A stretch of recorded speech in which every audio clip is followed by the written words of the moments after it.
쾅! 현관문이 닫히는 소리는 천둥처럼 집 전체를 울렸다. 그 소리는 모든 것의 끝을 알리는 신호였다. 아내는 방금 이 작은 관사를 떠났다. 그녀가 떠나기 전 마지막으로 내게 던진 눈빛은 경멸도, 분노도 아니었다. 그저 낯선 사람을 보는 듯한 아무런 감정도 실려있지 않은 텅 빈 눈빛이었다.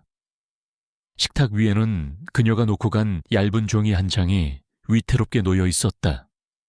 이혼 합의서. 나는 소파에 주저앉아 움직일 수 없었다. 폭풍이 핥히고 지나간 자리에는 이명과도 같은 침묵만이 남았다. 이 작은 도시로 좌천되어 온 지 꼭 1년 만의 일이었다. 모든 것을 잃어버리는 데에는 그리 오랜 시간이 걸리지 않았다. 내 인생의 모든 것이 이 작은 관사와 저 앞의 바다, 그리고 한 여자 때문에 완전히 무너져 내렸다. 모든 것의 시작은 서울 본사의 차가운 회의실에서였다. 작년 늦가을, 인사 담당 임원이 나를 불렀다. 그는 인자한 미소를 지으며 말했지만 그 내용은 사실상의 해고 통보나 다름없었다. 김영호 부장, 회사를 위해 큰일 좀 해줘야겠어. 동해 지점 말이야. 그쪽이 우리 회사의 새로운 성장 동력이 될 수도 있잖아. 김 부장 같은 베테랑이 가서 기틀을 좀 잡아줘야지. 새로운 성장 동력이라는 말은 허울 좋은 포장이었다. 동해 지점, 그곳은 실적이 부진한 직원들이나 정년을 앞둔 사람들을 보내는 회사의 무덤 같은 곳이라는 것을 모르는 사람은 없었다. 내가 주도하던 프로젝트가 경쟁사와의 싸움에서 처참하게 실패한 것에 대한 문책성 인사였다. 지난 25년간 회사에 청춘을 바친 대가가 이것이었다. 나는 아무런 항변도 하지 못했다. 그저 고개를 숙이는 것 외에는 할 수 있는 일이 없었다. 아내에게 사실대로 말할 수 없었다. 나는 그저 중요한 발령이라 1년 정도만 떨어져 지내야 할 것 같다고 둘러댔다. 아내는 담담하게 고개를 끄덕이며 짐을 싸는 것을 도와주었다. 그때 아내의 눈빛에서 스쳐 지나갔던 작은 연민의 의미를 나는 그때는 알지 못했다. 서울을 떠나 동해시로 향하던 날, 고속도로는 유난히 길고 지루했다. 화려한 서울의 빌딩 숲이 사라지고 단조로운 논밭과 야산이 창밖을 스쳐 지나갔다. 인구 10만 명의 작은 해안 도시. 나는 마치 유배를 떠나는 죄인처럼 끝이 보이지 않는 길을 달렸다. 도시는 낡고 활기가 없었다. 바닷가라고 해서 낭만적인 풍경을 기대한 것은 아니었지만 겨울의 초입에 선 바다는 회색빛 하늘 아래 음산하게 울고만 있었다. 다음 날 아침 나는 동해 지점으로 첫 출근을 했다. 지점이라고 하기에도 민망한 낡은 상가 건물의 2층에 위치한 작은 사무실이었다. 문을 열고 들어서자 퀴퀴한 먼지 냄새가 코를 찔렀다. 사무실에는 책상 2개와 낡은 캐비닛 하나가 전부였다. 내 발령 소식을 듣고 미리 나와 있던 직원은 단 1명. 그녀가 이 이야기의 또 다른 주인공, 박수진 과장이었다. 오늘부터 여기서 근무하게 된 김영호 부장입니다. 내 소개에 그녀는 자리에서 일어나 꾸벅 목례를 했다. 박수진 과장입니다. 오시느라 고생하셨습니다. 그녀의 목소리는 낮고 건조했다. 39, 이혼했다는 사실 외에는 본사에서도 그녀에 대한 소문을 들어본 적이 없었다. 그녀는 유능했지만 사람들과 잘 어울리지 못하고 몇 년 전 자원에서 이쪽으로 내려왔다고 했다. 그녀의 얼굴에는 어떤 표정도 없었다. 새로운 상사에 대한 기대도, 호기심도 찾아볼 수 없었다. 그저 또 하나의 업무가 시작되었다는 듯 무덤덤하고 기계적인 태도, 그렇게 우리의 기묘한 동거가 시작되었다. 사무실은 숨막힐 정도로 조용했다. 들리는 소리라고는 내 키보드 소리와 그녀가 서류를 넘기는 소리, 그리고 창밖에서 들려오는 갈매기 울음소리뿐이었다. 우리는 하루 종일 단 한마디의 사적인 대화도 나누지 않았다. 점심은 각자 해결했고, 퇴근 시간이 되면 그녀는 칼같이 일어나 사무실을 나섰다. 나는 퇴근 후 회사에서 제공한 낡은 관사로 돌아왔다. 텅 빈 집에서 편의점 도시락으로 저녁을 때우고, 의미 없이 TV 채널을 돌리다 잠이 들었다. 주말이면 아내와 아들에게 의무적으로 전화를 걸었다. 잘 지낸다는 상투적인 대화가 오갔지만 수화기 너머로 느껴지는 거리감은 실제 서울과 이곳의 거리보다 훨씬 더 멀었다. 나는 철저히 혼자가 되었다. 성공 가도를 달리던 유능한 부장은 사라지고 아무도 찾지 않는 섬에 버려진 무기력한 중년 남자만이 남아있었다.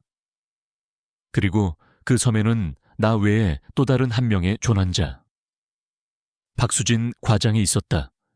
우리는 같은 공간에 있었지만 서로에게 투명인간과도 같은 존재였다. 하지만 그 숨막히는 침묵 아래에서 두 개의 외로움은 서로를 서서히 알아보고 있었다. 비극은 그렇게 가장 평범하고 고요한 얼굴을 하고 우리에게 다가오고 있었다. 나의 유배지에서의 생활은 단조로운 규칙성 속에서 흘러갔다. 아침 8시 50분. 나는 관사를 나와 10분 거리에 있는 사무실로 향했다. 회색빛 도시의 아침은 서울의 그것과는 전혀 달랐다. 출근 전쟁도, 활기찬 사람들의 물결도 없었다. 낚시 도구를 챙겨 들고 바다로 향하는 늙은 어부와 문 연 가게를 청소하는 상인들의 무심한 표정만이 나를 스쳐 지나갈 뿐이었다. 사무실은 언제나 박수진 과장이 먼저 와서 창문을 열고 환기를 시킨 후였다. 그녀는 내가 들어서면 하던 일을 멈추고 일어나 목례를 했다. 오셨습니까? 부장님. 그리고 그게 끝이었다. 우리는 각자의 자리에 앉아 컴퓨터를 켰고, 그때부터 퇴근 시간까지 사무실은 다시 침묵의 공간이 되었다. 업무라고 할 만한 것도 없었다. 본사에서 내려오는 공문을 처리하고, 이 지역의 소규모 거래처 몇 군데의 실적 보고서를 정리하는 것이 전부였다. 서울에서 수백억짜리 프로젝트를 지휘하던 내가 할 일이라고는 믿기지 않을 정도로 사소하고 한가했다. 나는 넘쳐나는 시간을 주체하지 못해 이미 수십 번도 더 읽은 업계 동향 보고서를 읽거나 의미 없이 인터넷 뉴스창을 새로 고침했다.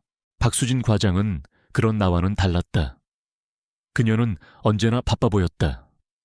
그녀는 10년치의 묵은 서류들을 전부 꺼내 다시 정리하고 비효율적인 업무 시스템을 개선하겠다며 혼자서 무언가를 끊임없이 만들었다. 그녀는 일을 찾아서 하는 사람이었다. 그녀의 그런 모습은 나를 더욱 비참하게 만들었다. 그녀의 침묵은 마치 당신 같은 낙오자와는 다르다고 말하는 것 같았다. 나는 몇 번인가 어색한 침묵을 깨보려 시도했다. 박 과장, 점심은 보통 어떻게 해결합니까? 저는 보통 도시락을 싸오거나 간단하게 샌드위치로 해결합니다. 헤어허. 그래도 이 동네 맛집이라도 좀 알아둬야 할 텐데 같이 식사라도 한번... 괜찮습니다. 부장님, 저는 혼자 먹는 게 편해서요. 그녀는 부드럽지만 단호하게 선을 그었다. 그녀는 자신의 영역을 침범당하는 것을 극도로 경계하는 상처 입은 짐승과도 같았다. 더 이상의 대화는 이어지지 않았다. 나는 결국 사무실 근처 국밥집에서 홀로 밥을 먹었다. 뚝배기에서 끓어오르는 김을 보며 서울에 있는 가족들과 함께 저녁을 먹었던 기억이 아득하게 떠올랐다. 퇴근 후 관사로 돌아오는 길은 언제나 발걸음이 무거웠다. 20평 남짓한 작은 아파트는 필요한 모든 것이 갖춰져 있었지만 사람의 온기라고는 찾아볼 수 없는 텅 빈 공간이었다. 나는 씻고 냉동식품을 데워 저녁을 먹고 소파에 누워 TV를 켰다. 예능 프로그램 속 연예인들이 과장되게 웃고 떠드는 모습이 다른 세상의 일처럼 느껴졌다. 나는 그들의 웃음소리를 배경음악 삼아 소주를 병째 들이켰다. 취하지 않으면 견딜 수 없는 밤들이었다. 주말은 평일보다 더 끔찍했다. 토요일 오후, 나는 의무감에 아내에게 전화를 걸었다. 여보, 주말인데 뭐해? 응, 민수 아빠, 그냥 집에 있어. 당신은? 아내의 목소리는 언제나처럼 차분했다. 나도 그냥 관사에서 쉬고 있지. 민수는 아들 친구들 만난다고 아침부터 나갔어. 당신한테는 연락 없고, 없어. 하긴, 다 큰 아들이 뭘 그리 아빠한테 연락하겠어. 그나저나, 거긴 어때 일은 할만하고, 그럼 그냥 서울이랑은 좀 다르지만, 지낼 만해. 나는 거짓말을 했다. 지낼 만하지 않았다. 하루하루가 지옥 같았다. 하지만 내 실패를, 내 무력감을 아내에게 인정하고 싶지 않았다. 그래 듣던 중 반가운 소리네. 예전엔 쉬는 날에도 일 생각밖에 없던 사람이 거긴 꽤 한가한가 봐. 목소리가 편안하게 들리네. 아내의 말에는 가시가 돋쳐 있었다. 과거 내 대한 원망이 섞인 농담. 나는 아무 대답도 하지 못했다. 아들이 전화를 바꿔 받았다. 아빠, 잘 지내시죠? 그럼 너는 졸업 준비는 잘 돼가고. 네. 그럭저럭요. 저 지금 친구들이랑 있어서 다음에 길게 통화해요. 아들은 용건만 간단히 말하고 전화를 끊었다. 통화가 끊긴 휴대폰을 들고 나는 한참 동안 허공을 응시했다. 가족, 내가 지난 세월 동안 그들을 위해 일한다고 믿어왔던 존재들. 하지만 나는 이미 그들에게서도 섬처럼 고립되어 있었다. 내가 없어도 그들의 세상은 아무 문제 없이 잘 돌아가고 있었다. 나는 텅 빈 집안을 둘러보았다. 이 관사는 나의 유배지였고 저 창밖의 바다는 내 감옥의 벽이었다. 나는 이곳에서 서서히 잊혀지고 썩어가고 있었다. 그리고 그 감옥에는 또 한 명의 수감자가 있었다. 박수진 과장. 그녀는 무슨 이유로 스스로 이 유배지로 걸어 들어온 걸까? 그녀 역시 나처럼 매일 밤 이 지독한 외로움을 견디고 있을까?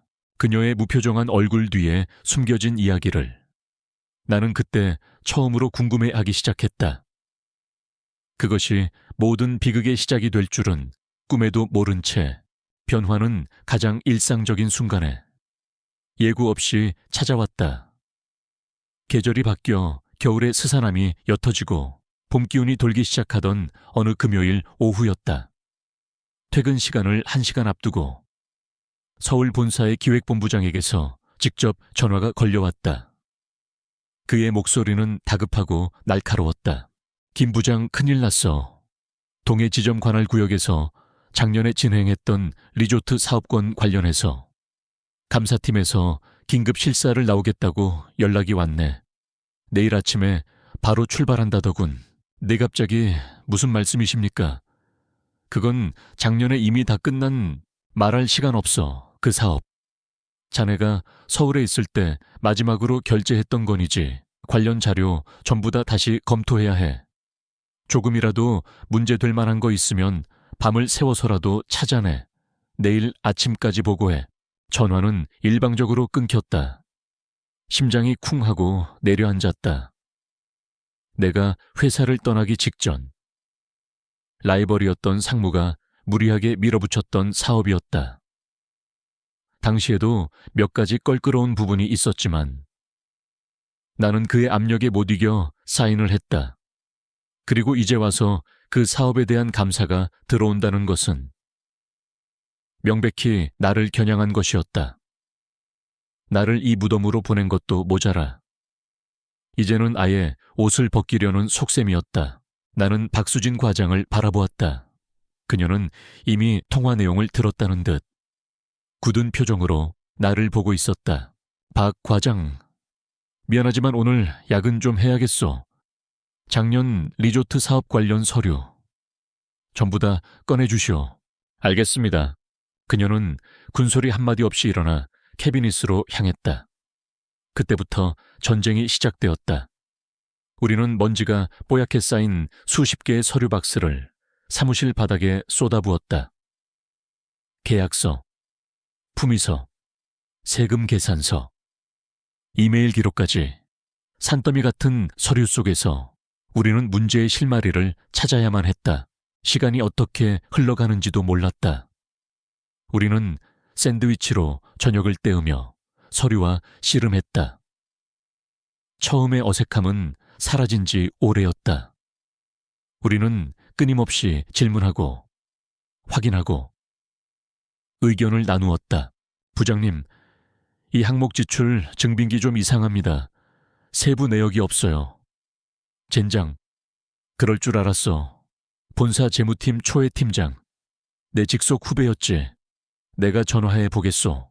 놀랍게도 우리는 환상의 호흡을 자랑했다. 그녀는 날카롭고 꼼꼼하게 서류의 허점을 찾아냈고 나는 서울에 남아있는 내 인맥을 총동원해 그녀가 찾아낸 문제들을 실시간으로 확인했다. 그녀의 냉철한 분석력과 나의 오래된 경험이 합쳐지자 복잡하게 얽혀있던 실타래가 조금씩 풀리기 시작했다.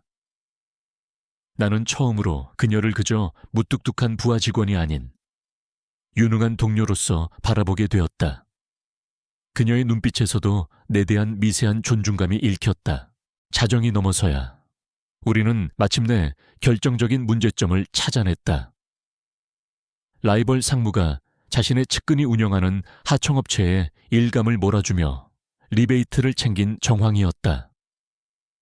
내가 책임져야 할 부분은 아니었지만 결제 라인에 있었다는 것만으로도 곤란해질 수 있는 상황. 우리는 밤을 새워 감사팀에 제출할 소명 자료와 반박 보고서를 작성했다. 모든 일이 끝났을 때 창밖은 이미 새벽에 푸른빛이 감돌고 있었다. 오전 4시. 사무실은 서류 더미와 빈 커피잔으로 아수라장이었다. 우리는 녹초가 되어 의자에 몸을 기댔다. 팽팽했던 긴장이 풀리자 극심한 피로가 몰려왔다. 박 과장, 정말 고생 많았어. 박 과장 아니었으면 큰일 날 뻔했어. 부장님이야말로 고생하셨습니다. 우리는 처음으로 서로를 보며 희미하게 웃었다. 그것은 단순한 미소가 아니었다. 함께 위기를 극복해낸 전우들만이 나눌 수 있는 깊은 유대감의 표현이었다. 이대로 그냥 들어가긴 좀 그렇지 않소. 근처에서 소주나 한잔 합시다. 내가 살게 내 갑작스러운 제안에 그녀는 잠시 망설이는 듯했다. 하지만 이내 작게 고개를 끄덕였다. 네, 좋습니다. 우리는 사무실 근처에 24시간 불을 밝히는 작은 포장마차로 향했다. 새벽에 차가운 공기가 상쾌했다. 우리는 허름한 플라스틱 테이블에 마주 앉아 뜨거운 어묵 국물에 소주를 시켰다. 소주잔이 몇 순배 돌자 우리를 짓누르고 있던 무거운 갑옷이 벗겨지기 시작했다. 내가 먼저 입을 열었다. 헤어호, 꼴이 말이 아니군. 서울에선 잘 나가는 부장이었는데 여기 와선 박 과장 없으면 아무것도 못하는 등신이 다 됐어. 자주 섞인 내 말에 그녀가 피식 웃었다. 처음 보는 웃음이었다. 부장님 인맥 아니었으면 저도 어쩔 수 없었을 겁니다. 인맥은 무슨 다 끈 떨어진 연이지. 박 과장은 왜 여기에 온 거요? 유능한 사람인 것 같은데. 이런 시골 구석에서 썩기에는 아깝지 않소. 내 질문에 그녀는 소주잔을 채우던 손을 잠시 멈췄다. 그리고는 씁쓸한 미소를 지으며 말했다. 도망쳐 온 거예요. 아, 이혼하고 나니까 못 살겠더라고요. 회사 사람들이 저를 보는 시선, 뒤에서 수군거리는 소리들. 그게 지옥 같았어요. 그래서 아무도 저를 모르는 곳으로, 가장 조용한 곳으로 도망쳐 온 겁니다.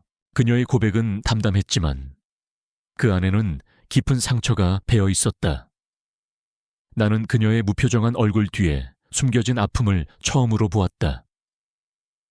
나 역시 내 속내를 털어놓았다. 좌천당하던 날의 비참함, 이곳에서의 외로움, 가족과의 단절감. 우리는 그날 밤 처음으로 서로의 상처를 보았다. 우리는 더 이상 부장과 과장이 아니었다. 세상으로부터 버림받았다고 느끼는 두 명의 외로운 인간일 뿐이었다. 같은 종류의 아픔을 가진 사람만이 나눌 수 있는 깊은 공감대가 우리 사이에 흘렀다. 포장마차를 나왔을 때 동쪽 하늘이 밝아오고 있었다. 우리는 말없이 나란히 걸었다.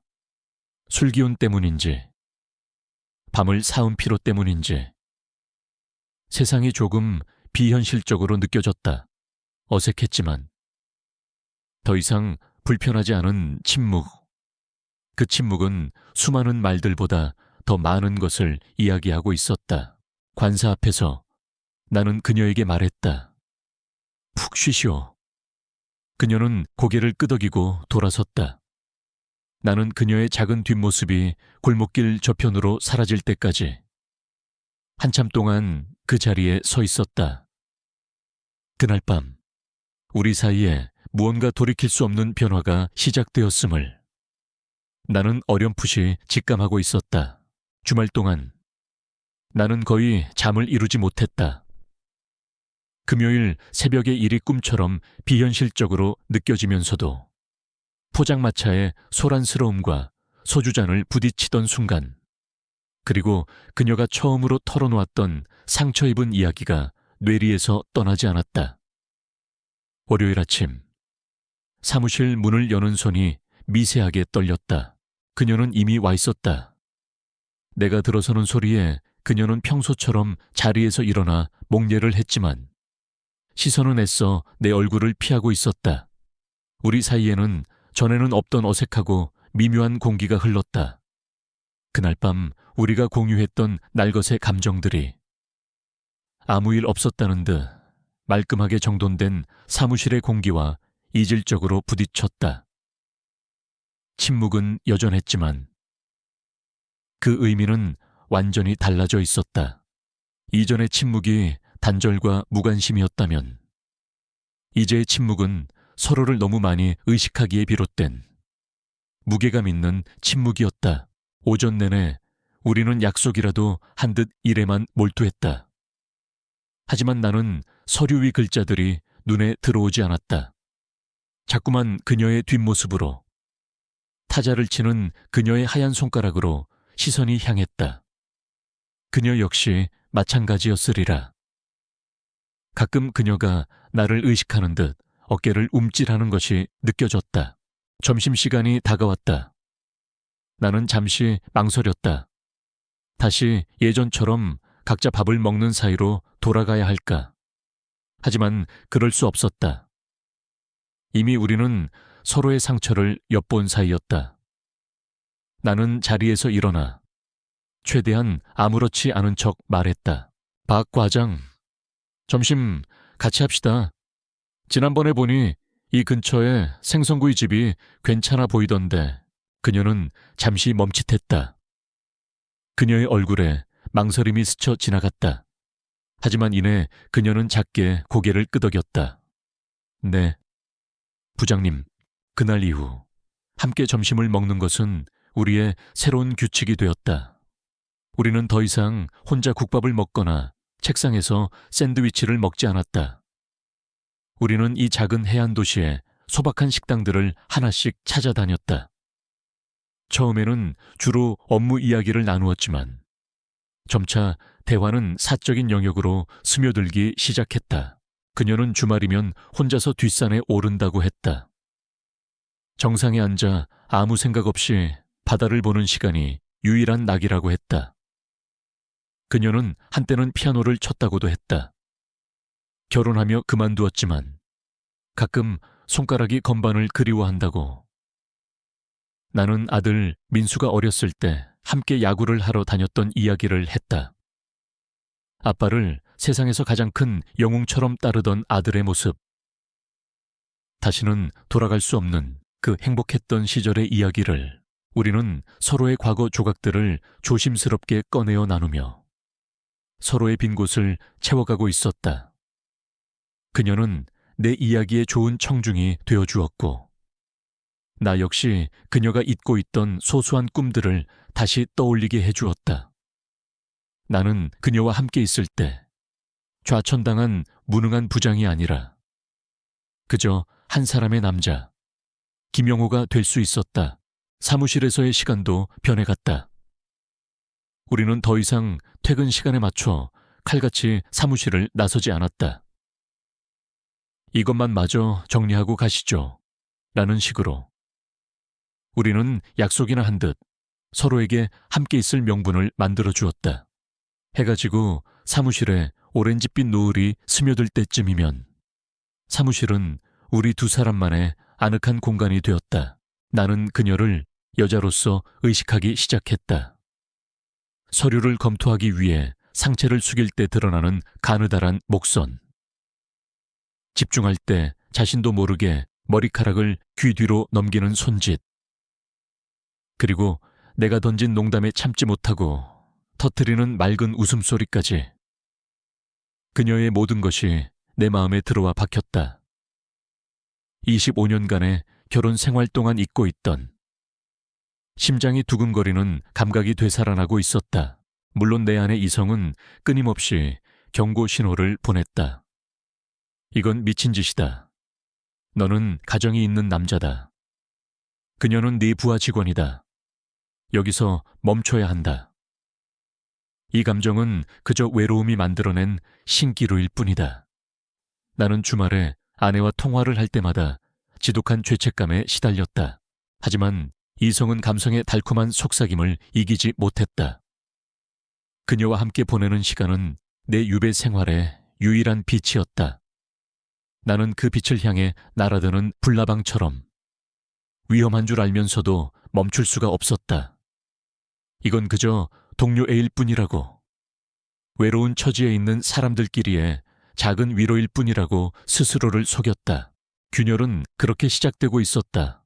내 가정에, 내 양심에, 그리고 나와 그녀의 관계에 돌이킬 수 없는 첫 번째 균열. 어느 날 저녁, 우리는 평소처럼 함께 남아 보고서를 마무리하고 있었다. 내가 먼저 끝내고 그녀의 자리로 다가가 진행 상황을 물었다. 다 돼갑니까? 네. 거의요. 이 부분 수치만 다시 한번 확인하면. 그녀는 모니터를 가리켰다. 나는 그녀의 옆에 서서 화면을 들여다보기 위해 허리를 숙였다. 그때였다. 그녀의 어깨 위로 내 팔이 스쳐 지나가고 서류를 짚으려던 내 손등이 그녀의 손등과 맞닿았다. 아주 짧은 순간이었다. 하지만 그 순간 우리 사이에는 정전기보다 더 짜릿한 무언가가 흘렀다. 우리는 둘 다 화들짝 놀라 몸을 뒤로 뺐다. 사무실의 모든 소리가 사라진 듯을 했다. 우리는 아무 말도 하지 못하고 그저 서로의 눈을 바라보았다. 그녀의 흔들리는 눈동자 속에서 나는 나와 같은 종류의 욕망과 두려움을 보았다. 넘지 말아야 할 선, 그 선이 바로 우리 코앞에 있었다. 그리고 우리는 그 선을 넘고 싶어 하는 서로의 마음을 너무나도 명확하게 읽어버리고 말았다. 그날 이후 사무실의 공기는 팽팽하게 당겨진 활시위 같았다. 손이 스쳤던 그 찰나의 순간은 우리 사이에 보이지 않는 벽을 허물어버렸고 동시에 넘어서는 안 될 강을 만들어버렸다. 우리는 서로를 피하면서도 동시에 자석처럼 서로에게 더욱 강하게 끌리고 있었다. 그녀의 숨소리, 작은 기침소리 하나하나가 내 모든 신경을 자극했다. 일상적인 업무 지시를 할 때조차 목소리가 떨려 나왔다. 며칠이 흘렀다. 봄비가 추적추적 내리던 저녁이었다. 우리는 또다시 약속이나 한 듯 퇴근 시간을 훌쩍 넘겨 사무실에 남아 있었다. 창밖은 이미 어둠에 잠겼고 빗줄기는 점점 더 거세졌다. 창문을 두드리는 요란한 빗소리가 우리 사이에 어색한 침묵을 대신하고 있었다. 비가 많이 오네요. 그녀가 먼저 정적을 깼다. 그러게 말이오. 이 시간에 버스를 타려면 한참 기다려야 할 텐데. 내가 집까지 태워다 주겠소. 아닙니다. 괜찮습니다. 그녀는 손사래를 쳤지만 그 목소리에는 이전과 같은 단호함이 없었다. 나는 더 이상 묻지 않고 자리에서 일어나 옷을 챙겼다. 그녀도 마지못해 따라 나섰다. 차 안에서 우리는 아무 말도 하지 않았다. 와이퍼가 빗물을 닦아내는 소리와 라디오에서 흘러나오는 조용한 연주곡만이 우리와 함께했다. 그녀의 아파트 앞에 차를 세웠다. 빗줄기는 그칠 기미를 보이지 않았다. 그녀는 안전벨트를 푼 채 차마 내리지 못하고 망설이고 있었다. 나 역시 시동을 끄지 못했다. 이대로 그녀를 보내고 싶지 않았다. 이 비가. 이 밤이 영원히 계속되었으면 좋겠다고 생각했다. 그때 내가 먼저였다. 나는 몸을 돌려 그녀를 바라보았다. 그녀 역시 나를 보고 있었다. 가로등 불빛에 젖은 그녀의 얼굴, 흔들리는 눈동자. 나는 더 이상 내 안의 감정을 억누를 수 없었다. 나는 그녀의 어깨를 부드럽게 감싸고 그녀에게 입을 맞췄다. 첫 입맞춤은 달콤하지 않았다. 그것은 데프라시온과 같았다. 서로의 외로움을, 상처를, 그리고 금지된 욕망을 확인하는 절박한 행위였다. 그녀는 저항하지 않았다. 오히려 내 목을 감싸 안으며 더 깊이 파고들었다. 빗소리가 모든 것을 집어삼키는 그 작은 공간 속에서 우리는 이성과 죄책감을 모두 잊었다. 얼마나 지났을까?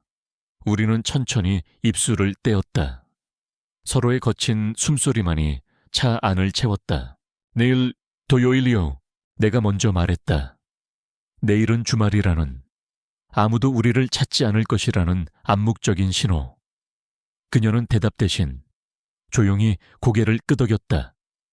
나는 차를 돌려 내 관사로 향했다. 그 순간 우리는 함께 루비콘 강을 건너고 있었다. 돌아올 수 없는 길이라는 것을 알면서도 내 관사, 그 차갑고 텅 비었던 공간이 그날 밤 처음으로 온기로 채워졌다. 우리는 서로의 몸을 탐하며 그동안 서로를 짓눌러 왔던 지독한 고독을 잠시나마 잊으려 했다. 그것은 사랑이 아니었다. 어쩌면 서로의 상처를 핥아주는 두 마리의 짐승과도 같았다. 나는 그녀의 안에서 지난 세월 동안 잃어버렸던 남자로서의 존재감을 확인했고 그녀는 내 품에서 위안을 찾았다. 다음 날 아침 나는 낯선 온기 속에서 눈을 떴다. 내 옆에는 그녀가 잠들어 있었다. 잠든 얼굴은 평소의 냉철함은 온데간데 없이 상처받기 쉬운 아이처럼 평온해 보였다. 그 모습을 보는 순간 달콤했던 밤의 기억은 사라지고 차가운 현실이 파도처럼 밀려왔다. 나는 무슨 짓을 한 것인가? 지독한 죄책감과 자기 혐오가 온몸을 올감했다. 나는 아내의 얼굴, 아들의 얼굴을 떠올렸다. 그들을 배신했다. 돌이킬 수 없는 죄를 지었다. 그때였다. 머리맡에 놓아둔 휴대폰이 날카롭게 울렸다. 화면에는 아내라는 두 글자가 떠 있었다. 심장이 멎는 듯했다. 나는 황급히 일어나 잠결에 뒤척이는 그녀에게 조용히 하라는 손짓을 보냈다. 그리고는 화장실로 들어가 떨리는 손으로 통화 버튼을 눌렀다. 여보, 웬일이야? 이 시간에 내 목소리는 형편없이 갈라져 나왔다. 웬일은 주말인데 전화했지. 아직 자고 있었어. 목소리가 왜 그래? 아니, 방금 깼어. 어제 좀 피곤했나 봐. 하긴 거기 일이 힘들긴 한가 보네. 주말인데 늦잠도 자고. 오늘 뭐 할 거야? 아내의 다정한 목소리가 비수처럼 내 가슴에 꽂혔다. 나는 지금 다른 여자와 밤을 보낸 침대에서 아내와 통화를 하고 있었다. 이호아, 오늘 그냥 좀 쉬려고. 밀린 책도 좀 읽고. 그래, 잘 생각했네. 너무 무리하지 마. 민수 아빠 건강해야지. 당신도. 민수는 아들은 어제 친구들이랑 밤새 놀고 들어와서 아직 뻗었어. 당신한테 안부 전해달래. 그래. 몇 마디의 안부 인사가 더 오가고 전화는 끊겼다. 나는 병이에 주저앉아 한참 동안 고개를 들 수 없었다. 나는 방금 아내에게, 내 인생의 동반자에게 너무나도 자연스럽게 거짓말을 했다. 달콤한 목소리로. 다정한 남편인 척 연기를 했다. 그 순간 나는 깨달았다. 어젯밤의 쾌락은 공짜가 아니었다. 그 대가는 지금부터 내가 치러야 할 영혼을 갉아먹는 거짓말의 시작이었다. 화장실에서 나왔을 때 그녀는 일어나 옷을 챙겨 입고 있었다. 그녀 역시 내 통화 내용을 들었을 것이다. 우리의 눈이 마주쳤다. 그녀의 얼굴에는 어젯밤의 열기는 사라지고 다시 차가운 무표정이 돌아와 있었다. 죄책감과 현실의 무게가 우리 사이를 무겁게 짓눌렀다. 우리는 아무 말도 하지 않았다. 무슨 말을 할 수 있었을까? 그녀는 먼저 가보겠습니다 라는 짧은 말을 남기고 관사를 나섰다. 텅 빈 집에는 그녀의 샴푸 냄새와 나의 지독한 죄책감만이 남았다. 나는 불을 붙이지 않은 담배를 입에 문 채 창밖을 바라보았다. 비는 그쳤지만 하늘은 여전히 잿빛이었다. 마치 나의 미래처럼 그날 아침 이후 우리의 관계는 기묘한 이중생활의 궤도에 올랐다. 사무실에서 우리는 여전히 김 부장과 박 과장이었다. 우리는 서로에게 존댓말을 썼고 업무 외에는 불필요한 대화를 나누지 않았으며 서로의 눈을 마주치는 것조차 조심했다. 마치 아무 일도 없었다는 듯 우리는 완벽한 동료를 연기했다. 하지만 퇴근 후 내 낡은 관사의 문이 닫히는 순간 우리는 서로의 외로움을 탐하는 연인이 되었다. 억눌렸던 감정들은 둑이 터진 강물처럼 쏟아져 나왔다. 우리는 대화를 나누고 함께 저녁을 만들어 먹고 서로를 안았다. 그 좁고 낡은 공간은 세상에서 유일하게 우리의 비밀을 허락하는 섬이었다. 나는 그 섬 안에서 서울에서의 실패와 가정에서의 책임감을 잠시나마 잊을 수 있었다. 하지만 그 섬은 안전하지 않았다. 작은 도시에서의 비밀은 위험했다. 우리는 함께 마트에 장을 보러 갈 수도, 주말에 영화를 보러 갈 수도 없었다. 누군가 우리를 알아볼지도 모른다는 두려움이 항상 우리를 짓눌렀다. 우리의 밀회는 언제나 그 좁은 관사 안에서만 이루어졌다. 사랑을 나누고 난 뒤 찾아오는 침묵 속에서 우리는 종종 창밖을 바라보았다. 창살 없는 감옥. 우리의 관계가 꼭 그와 같았다. 어느 날 밤, 그녀가 내 품에 안겨 속삭였다. 여기 말고 아무도 우리를 모르는 곳으로 가고 싶어요. 단 하루라도 좋으니까. 그냥 평범한 연인들처럼 사람들 눈치 안 보고 손잡고 걷고 싶어요. 그녀의 목소리에 담긴 간절함이 내 마음을 흔들었다. 나 역시 그러고 싶었다. 죄책감과 두려움에서 벗어나 온전히 그녀와 나, 두 사람만 존재하는 세상으로 도망치고 싶었다. 위험한 생각이라는 것을 알면서도 그 유혹은 거부할 수 없을 만큼 달콤했다. 나는 결국 넘지 말아야 할 선을 또 한 번 넘기로 결심했다. 나는 본사에, 인근 도시에 있는 중요한 잠재적 거래처를 방문해야 한다는 거짓 출장 보고를 올렸다. 그리고 아내에게는 주말에 회사 워크숍이 잡혔다고 둘러댔다. 거짓말은 점점 더 대담해지고 정교해졌다.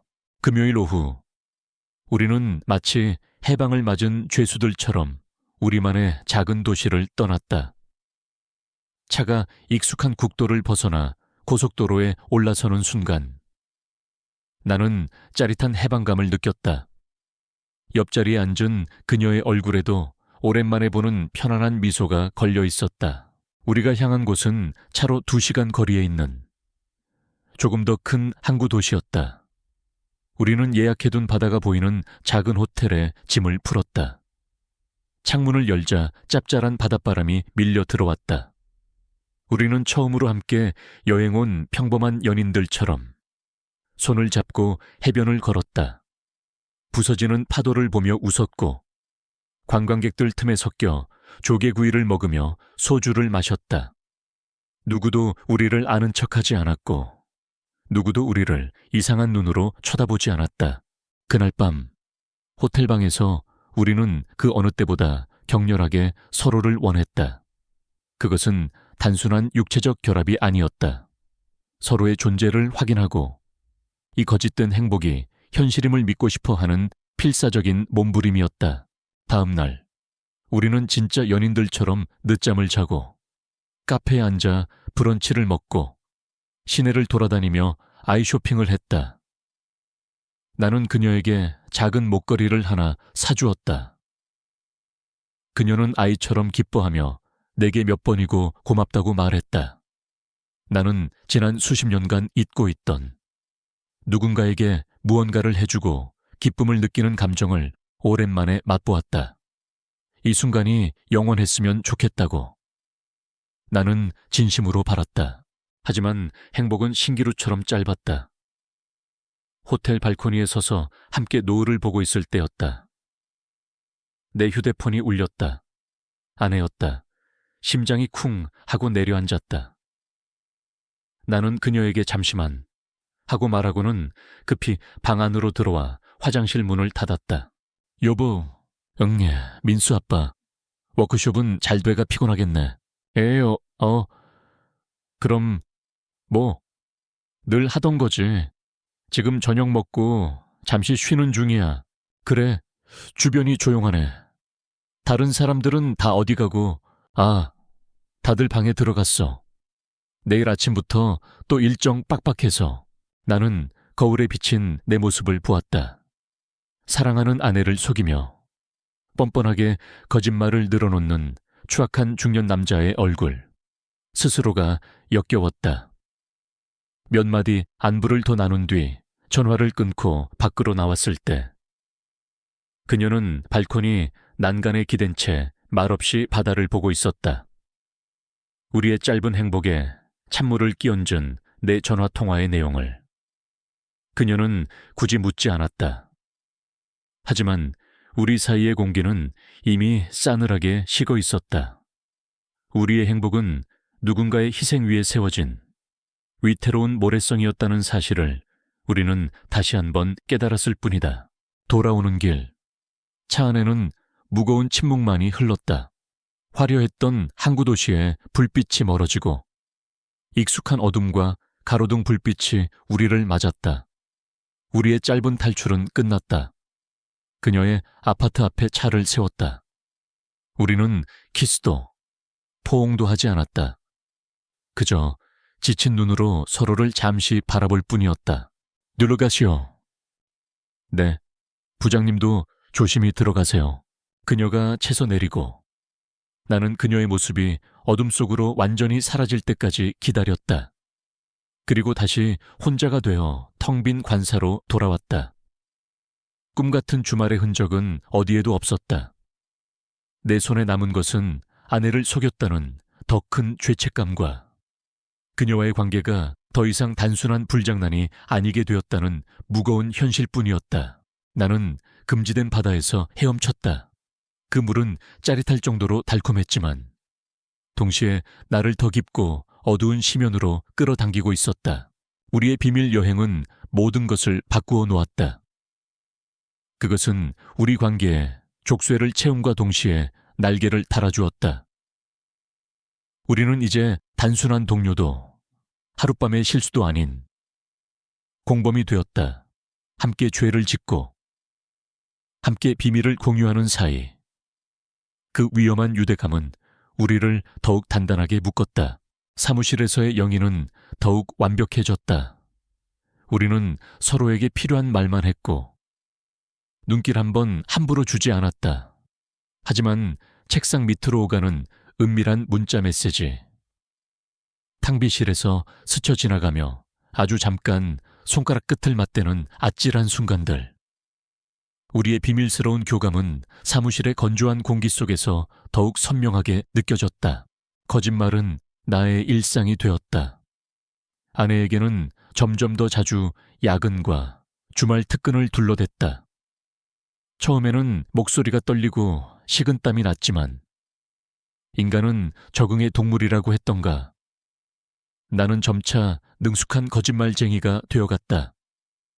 나는 그녀와 관사에서 저녁을 먹으며 아내에게는 접대 중이라고 둘러댔다. 그녀와 함께 텔레비전을 보며 아내에게는 피곤해서 일찍 잠자리에 든다고 말했다. 거짓말의 벽돌을 하나씩 쌓아 올릴수록 나는 진짜 내 삶으로부터 멀어져 갔다. 아내가 전화로 들려주는 서울에서의 삶은 다른 사람의 이야기처럼 아득하게만 느껴졌다. 조카의 결혼식, 처남의 승진, 아들의 근황. 나는 그들의 기쁨과 슬픔에 더 이상 진심으로 공감할 수 없었다. 나는 그저 그랬구나. 잘 됐네. 고생했겠다. 같은 영혼 없는 대답을 반복하는 껍데기일 뿐이었다. 내가 쌓아 올린 거짓말의 벽이 나를 가족으로부터 완벽하게 차단하고 있었다. 나는 박수진이라는 여자에게 점점 더 깊이 빠져들었다. 그녀는 단순한 정부가 아니었다. 그녀는 나의 유배 생활을 함께 견디는 유일한 동지였고 나의 모든 것을 이해해주는 단 한 사람이었다. 우리는 서로의 가장 깊은 상처와 부끄러운 욕망을 모두 알고 있었다. 그녀 없는 삶은 이제 상상할 수 없었다. 그녀라는 마약 없이는 이 지독한 외로움과 무력감을 견뎌낼 자신이 없었다. 그러던 어느 날 저녁이었다. 그날도 나는 그녀와 관사에서 함께 저녁을 먹고 있었다. 그때 아들이 전화를 걸어왔다. 평소 용건만 간단히 하던 녀석답지 않게 목소리가 조금 들떠 있었다. 아바, 저 민수예요. 아들, 웬일이야. 나는 그녀에게 눈짓을 보내며 최대한 평소와 같은 목소리를 내려고 애썼다. 그녀는 조용히 숟가락을 내려놓고 숨을 죽였다. 아빠, 저 졸업 날짜 나왔어요. 다음 달 15일이에요. 오, 벌써 그렇게 됐구나. 축하한다. 아들, 헤헤. 그리고 저 대기업 인턴십도 최종 합격했어요. 아빠가 예전에 좋다고 했던 바로 그 회사요. 순간 나는 아무 말도 할 수 없었다. 자랑스러운 아들의 목소리, 내가 평생을 바쳐 이룬 것보다 더 값진 아들의 성취. 나는 기뻐해야 마땅했다. 하지만 내 가슴을 채운 것은 기쁨이 아니라 서늘한 절망감이었다. 아들의 가장 중요한 순간에 나는 지금 무엇을 하고 있는가? 아빠 듣고 계세요. 그럼 장하다. 우리 아들 정말 장하다. 졸업식 날 꼭 오셔야 돼요. 엄마랑 같이 아빠한테 제일 먼저 보여드리고 싶어요. 아들의 그 말은 내 심장에 박힌 대못을 망치로 내려치는 것과 같았다. 꼭 오셔야 돼요. 그 순진한 믿음이, 그 당연한 요구가 나를 지옥으로 끌고 들어갔다. 그럼 아빠가 당연히 가야지. 무슨 일이 있어도 갈게. 나는 간신히 대답했다.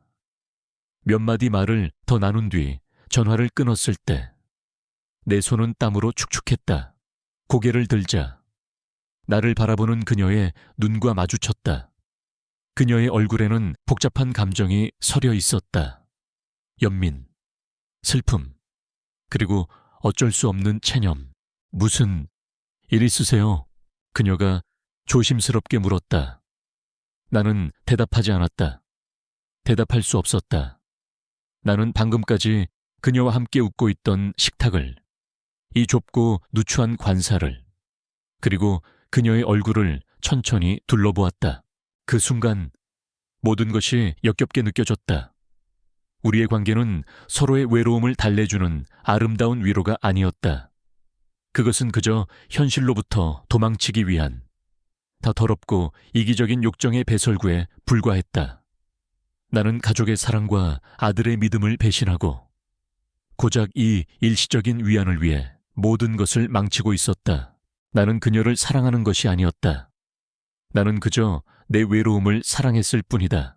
그녀의 존재가 갑자기 견딜 수 없이 무겁게 느껴졌다. 그녀는 내게 구원의 빛이 아니라 나를 파멸로 이끄는 공범이었다. 미안하지만 오늘은 이만 돌아가 주겠소. 내 목소리는 얼음처럼 차가웠다.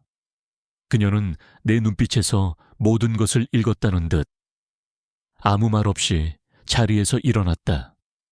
그녀의 얼굴에 스쳐 지나가는 깊은 상처를 보았지만 나는 애써 외면했다. 그녀는 옷을 챙겨 입고 현관문 앞에서 잠시 망설이다가 이내 작은 목소리로 말했다. 알겠습니다. 그럼 내일 뵙겠습니다. 부장님, 문이 닫히고 나는 다시 혼자가 되었다. 하지만 이전의 외로움과는 비교할 수 없는 지독한 자기 혐오와 절망감이 나를 덮쳤다.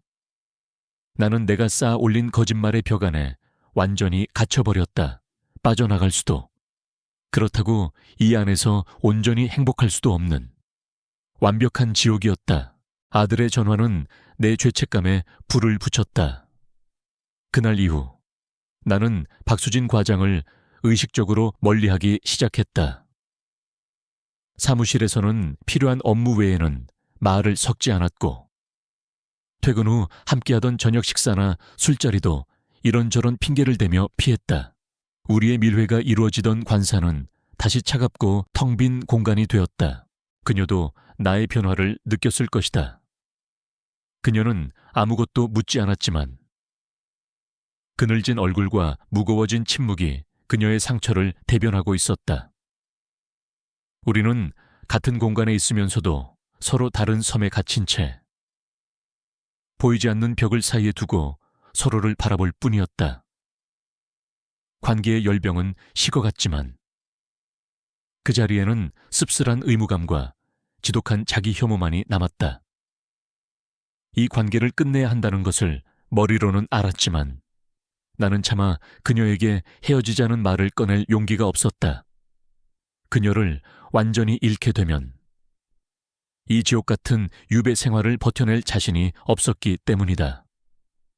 우리는 그렇게 위태로운 현상 유지를 하며 하루하루를 버텨나가고 있었다. 나는 몰랐다. 내가 이 위태로운 줄 위해서 갈팡질팡하는 동안 서울에 있는 아내가 우리의 26주년 결혼기념일을 위해 깜짝 선물을 준비하고 있었다는 것을, 내가 거짓말로 쌓아 올린 벽 저편에서 그녀가 무너진 우리 관계를 다시 일으켜 세우려 애쓰고 있었다는 것을. 금요일 오후였다. 아내는 아침 일찍부터 분주했다. 그녀는 내가 평소 좋아하던 반찬 몇 가지를 직접 만들고 백화점에 들러 내게 선물할 넥타이를 골랐다. 그녀는 내게 말하지 않았다. 놀라게 해주고 싶었을 것이다. 1년 가까이 홀로 외롭게 지내는 남편을 위로하고 오랜만에 부부만의 오붓한 시간을 보내고 싶었을 것이다. 그녀는 직접 차를 몰아 서울을 출발했다. 고속도로를 달리는 내내 그녀는 어떤 생각을 했을까? 아마 우리의 지난 26년 세월을 떠올렸을 것이다. 무뚝뚝하고 일밖에 모르던 남편, 그 곁을 묵묵히 지키며 아들을 키워내고 가정을 일궈온 자기 자신, 그리고 이 작은 여행이 우리의 식어버린 관계에 다시 온기를 불어넣어 줄지도 모른다는 작은 희망을 품었을 것이다. 해가 저물 무렵 아내는 낯선 항구 도시에 도착했다. 내가 알려준 주소를 따라 낡고 허름한 관사 건물 앞에 차를 세웠다. 그녀는 건물의 초라한 모습에 잠시 마음이 아팠지만 이내 밝은 표정을 지으려 애쓰며 채서 내렸다. 양손에는 내가 좋아하는 음식과 선물이 가득 들려 있었다. 그녀는 내가 이사할 때 비상용으로 줬던 열쇠로 현관문을 열었다. 여보, 나왔어요. 그녀는 장난기 섞인 목소리로 외쳤다. 하지만 집안에서는 아무런 대답도 들려오지 않았다. 텅 빈 집안에 싸늘한 공기가 그녀를 맞았다. 그녀는 내가 아직 퇴근하지 않았다고 생각했다. 그녀는 식탁 위에 음식들을 내려놓으며 집안을 둘러보았다. 혼자 사는 남자 집답게 어수선했지만 그래도 생각보다는 깨끗했다. 그때였다. 현관 신발장에 놓인 낯선 여자 구두 한 켤레가 그녀의 눈에 들어왔다. 그녀의 스타일과는 전혀 다른 젊은 여자의 세련된 하이힐, 아내의 얼굴에서 미소가 사라졌다. 설마 하는 불안감이 심장을 옥죄어왔다. 그녀는 애써 불안감을 떨치며 거실로 걸어 들어왔다. 그리고 소파 등받이에 아무렇게나 걸쳐져 있는 스카프 한 장을 발견했다. 지난 주말 내가 그녀에게 사주었던 바로 그 목걸이와 함께 선물했던 연보라색 실크 스카프였다. 내가 아내에게는 단 한 번도 선물해본 적 없는 종류의 물건이었다. 아내의 손이 가늘게 떨리기 시작했다. 그녀는 비틀거리며 부엌으로 향했다.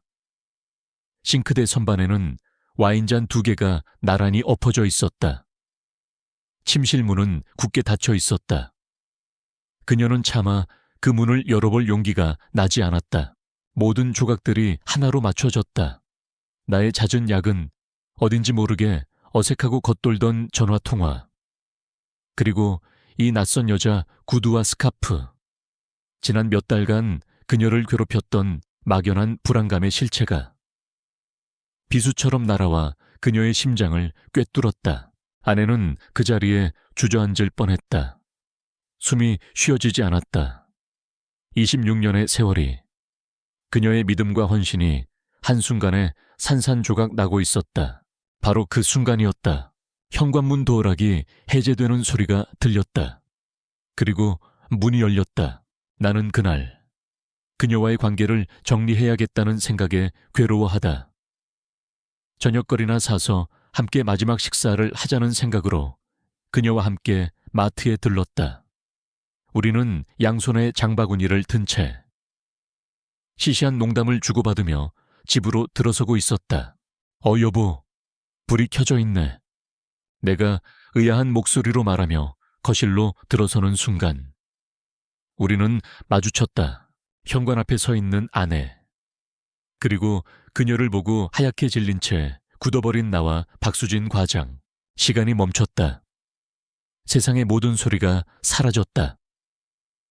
아내의 손에 들려있던 선물 상자가 바닥으로 떨어졌다. 쿵 하는 소리가 정적을 깨뜨리며 울려 퍼졌다. 아내의 얼굴은 창백하게 질려 있었고 그 크고 아름다운 눈에서는 생전 처음 보는 깊은 절망과 배신감이 흘러내리고 있었다. 그녀는 아무 말도 하지 않았다. 비명도, 욕설도 없었다. 그저 부서진 눈으로 나와 내 옆에 선 여자를 번갈아 바라볼 뿐이었다. 그 순간 나의 세상은 끝났다. 시간이 멈춘다는 말을 나는 그때 처음으로 실감했다. 아내와 나와 박수진 과장. 우리는 각자의 자리에서 화석처럼 굳어버렸다. 내 손에 들린 장바구니의 비닐 소리, 냉장고가 돌아가는 낮은 소음만이 이 세상에 존재하는 유일한 소리인 듯했다. 아내의 시선은 나를 지나 내 옆에 서 있는 박 과장에게로 향했다. 그 눈에는 분노나 증오가 아닌 그보다 더 깊고 차가운 무언가가 담겨 있었다. 박 과장은 아내의 그 시선을 감당하지 못했다. 그녀의 얼굴은 종이장처럼 하얗게 질렸고 온몸을 사시나무처럼 떨고 있었다. 정적을 깬 것은 박 과장이었다. 그녀는 거의 기어들어가는 목소리로 누구에게 하는 말인지도 모를 한마디를 내뱉었다. 죄송합니다. 그리고는 고개를 숙인 채 도망치듯 관사를 빠져나갔다. 그녀가 신고 있던 하이힐 소리가 계단을 따라 또각거리며 멀어져 갔다. 이제 이 지옥 같은 공간에는 나와 아내, 단둘만이 남았다. 나는 차마 아내의 얼굴을 볼 수 없었다. 나는 손에 들고 있던 장바구니를 바닥에 내려놓았다. 봉지 안에서 우리가 저녁으로 먹으려 했던 두부와 야채들이 쏟아져 나왔다. 내 모든 변명과 거짓말이 그렇게 바닥에 나뒹구는 것 같았다. 여보, 이건 그러니까 내 말 좀 들어봐. 내가 간신히 입을 열었을 때 아내는 나를 막아세웠다. 아, 됐어요. 그녀의 목소리는 놀랍도록 차분했다. 아무 말도 하지 마세요. 듣고 싶지 않으니까. 아내는 바닥에 떨어진 선물 상자를 지나쳐 소파로 걸어갔다. 그리고 그 위에 아무렇게나 걸쳐져 있던 연보라색 스카프를 집어들었다. 그녀는 스카프를 손가락으로 부드럽게 쓸어보며 마치 처음 보는 물건을 감상하듯 말했다. 예쁘네요. 이런 색 좋아했구나. 당신 그 평온한 말투가 수천 개의 비수보다 더 아프게 내 심장을 찔렀다. 나는 차라리 그녀가 내 뺨을 때리고 소리를 지르고 욕을 해주기를 바랐다. 하지만 그녀는 그러지 않았다. 그녀의 침묵과 차분함은 나라는 인간에 대한 모든 기대를 접었다는 완벽한 절망의 표현이었다. 당신이 얼마나 외로웠을까. 여기서 혼자 내가 미처 헤아리지 못했네. 그녀는 나를 보지 않고 말했다. 그 목소리에는 비아냥거림과 연민이 기묘하게 뒤섞여 있었다. 내가 당신한테 그런 존재였군요. 이 누추한 곳에서 당신의 외로움을 달래줄 잠깐의 장난감 26년 동안 결국 그거였어. 아니야, 제발. 그런 거 아니야. 그럼 뭔데요? 내가 모르는 다른 이유라도 있어요. 당신이 저 여자랑 함께 있는 모습 행복해 보이던데. 내가 지난 몇 년간 당신에게서 단 한 번도 보지 못했던 그런 표정이었어. 나는 아무 대답도 할 수 없었다. 그녀의 말이 모두 사실이었기 때문이다. 그날 밤 아내는 떠나지 않았다. 너무 늦어서 운전하기 위험하다는 것이 이유였다. 그것은 내가 받은 가장 잔인한 형벌이었다. 우리는 한 공간 안에서 서로에게 완벽한 타인이 되어 그 밤을 보내야 했다. 아내는 침실로 들어갔고 나는 거실 소파에 몸을 웅크렸다. 나는 한숨도 잘 수 없었다. 어둠 속에서 침실 문틈으로 새어나오는 희미한 빛을 보며 나는 우리의 지난 세월을 떠올렸다. 처음 만나 설레던 순간, 결혼식 날 맹세했던 약속, 민수가 태어나던 날 함께 흘렸던 기쁨의 눈물, 그 모든 것이 주마등처럼 스쳐 지나갔다. 나는 내 손으로 그 모든 것을 부셔버렸다. 단 한순간의 외로움을 이기지 못해 내 인생의 전부를 무너뜨렸다. 다음 날 아침, 내가 눈을 떴을 때 아내는 이미 모든 채비를 마친 상태였다. 그녀는 밤사이 한숨도 자지 못한 듯 얼굴이 헬쑥했지만 표정은 단호했다. 그녀는 식탁 위에 작은 서류 봉투 하나를 올려놓았다. 이거 당신도 한번 읽어봐요. 내가 변호사랑 다 이야기해놨으니까. 당신은 도장만 찍으면 될 거야. 이혼 합의서였다. 어젯밤 그녀는 이혼을 결심했고 나는 그 사실을 이제야 통보받은 것이다. 여보, 제발 한 번만 기회를 줘. 내가 다 잘못했어. 정말이야. 나는 그녀의 앞에 무릎을 꿇고 애원했다. 하지만 그녀의 눈빛은 흔들리지 않았다. 기호에 당신은 이미 수백 번의 기회를 버렸어요. 내가 당신을 용서할 수 있을지는 모르겠어. 하지만 더 이상 당신과 함께 살 수는 없어. 내 자신을 위해서 그녀는 현관문으로 향했다. 나는 마지막으로 지푸라기라도 잡는 심정으로 그녀를 불렀다. 민수, 우리 아들 졸업식은. 아내는 문고리를 잡은 채 잠시 멈춰 섰다. 그리고는 천천히 고개를 돌려 나를 바라보았다. 그녀의 텅 빈 눈에서 마침내 뜨거운 눈물 한 방울이 흘러내렸다. 우리 민수 졸업식에는 오지 마세요. 알지. 아이한테 아빠의 이런 모습 보여주고 싶지 않아요. 마지막 부탁이에요. 그 말은 내게 내려진 사형 선고였다. 그녀는 내게서 아빠로서의 자격마저 박탈해버렸다. 그녀는 떠났다. 나는 그녀의 발소리가 계단을 따라 멀어지고 주차장에서 차 시동이 걸리는 소리, 그리고 마침내 차가 완전히 떠나가는 소리를 들었다. 그리고 잠시 후 쾅, 현관문이 닫혔다. 어젯밤 내가 잠그는 것을 잊었던 바람 때문에 저절로 닫힌 문이었다. 하지만 그 소리는 내게 아내가 내 인생의 문을 닫고 나가는 소리처럼 들렸다. 나는 무너져 내린 모든 것들의 잔해 속에서 홀로 남겨졌다. 아내가 떠난 후 세상은 색을 잃었다. 관사 안의 모든 사물, 창밖의 풍경, 심지어 내 자신의 존재까지도 모두 잿빛으로 보였다. 시간은 흘러가는 것을 멈춘 듯 했고 나는 모든 것이 무너져 내린 그 금요일 저녁에 영원히 갇혀버린 기분이었다. 월요일, 나는 시체처럼 일어나 사무실로 향했다. 무슨 정신으로 그곳에 갔는지 모르겠다. 박수진 과장은 나보다 먼저 와 있었다. 그녀의 얼굴은 핏기 하나 없이 창백했고 눈은 퀭했다. 우리는 서로를 마주보지 못했다. 그 좁은 공간은 이제 우리의 죄와 실패의 흔적이 가득한 폐허가 되어 있었다. 우리는 아무 말도 하지 않았다. 무슨 말을 할 수 있었을까? 사과도, 원망도, 변명도 모두 의미를 잃은 후였다.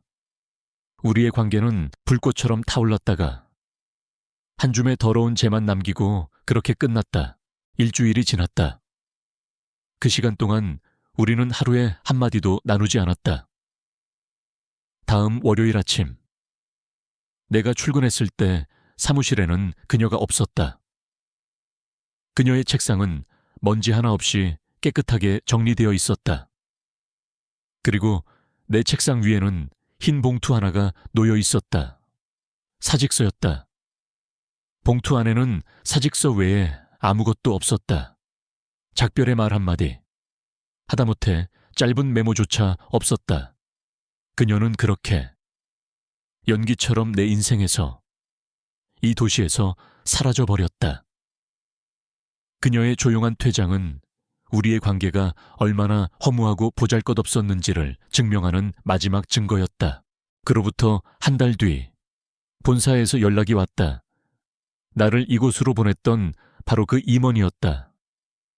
그의 목소리는 여전히 인자했지만 그 안에 담긴 냉혹함을 나는 읽을 수 있었다.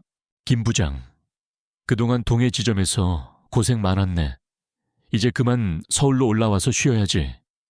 회사에서도 김 부장 같은 공신에게는 그에 맞는 대우를 해주어야 하고 말고. 명예퇴직, 조건은 최대한 좋게 맞춰주겠네. 명예퇴직. 그것은 해고에 대한 가장 정중한 표현이었다. 아내와의 이혼 문제와 박 과장의 갑작스러운 퇴사. 작은 도시의 소문은 생각보다 빨랐고 회사는 더 이상 나를 품고 갈 생각이 없었다. 나는 25년간 내 모든 것을 바쳤던 회사로부터 그렇게 버려졌다. 나는 이번에도 아무런 저항 없이 그 제안을 받아들였다. 가장 고통스러운 것은 아들의 졸업식 날이었다. 나는 아내의 마지막 말을 어길 수 없어. 차마 졸업식에 찾아갈 수 없었다. 나는 하루 종일 관사에 틀어박혀 아들에게 축하한다는 문자 메시지 하나 보내지 못하고 전전긍긍했다. 저녁이 되어서야 나는 전처가 된 아내의 SNS에 들어갔다. 그곳에는 아내와 아들이 졸업식 가운을 입고 활짝 웃고 있는 사진이 올라와 있었다.